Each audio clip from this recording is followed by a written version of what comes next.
The China Central Asia Summit is held on Thursday and Friday in northwest China's Xi'an, the ancient Silk Road starting point.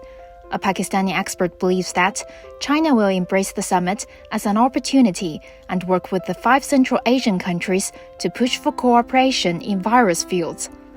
It shows that the image of China as a dependable friend is enhancing with the time. That's why Central Asian states come to the China. This is the first face-to-face summit, and I hope in the future it will be developed into a platform where the Central Asian state and the China can work together to enhance the connectivity in the region and beyond the region, and China come forward to help the Central Asian state to realize their dream of the sustainable development. The expert says that 10 years into Belt and Road cooperation, China and Central Asian countries have made historic achievements. Central Asia is a landlocked region, so in this context, Central Asia look for connectivity. And in this backdrop, China and the BRI present an excellent opportunity for the Central Asian state. China has presented 2 best available options to the Central Asian state to come over the challenge of the connectivity. On one hand, China, Central Asia and West Asia. On the other hand, China-Pakistan Economic Corridor.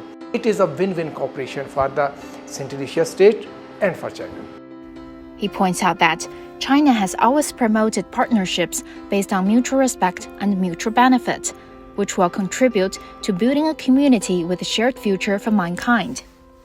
China believes in diversity in terms of values, ethics, religious beliefs, and national governance systems are development paths. So China does not want to dictate any other country to follow China. Rather, China is coming up when you are building a relationship, believe in the diversity, give the space and respect other people's, their beliefs, their values, their governance system. In this context, build a relationship on the basis of win-win cooperation and by respecting each other. I think this is the formula which can help to move the world toward the goal of community with a shared future.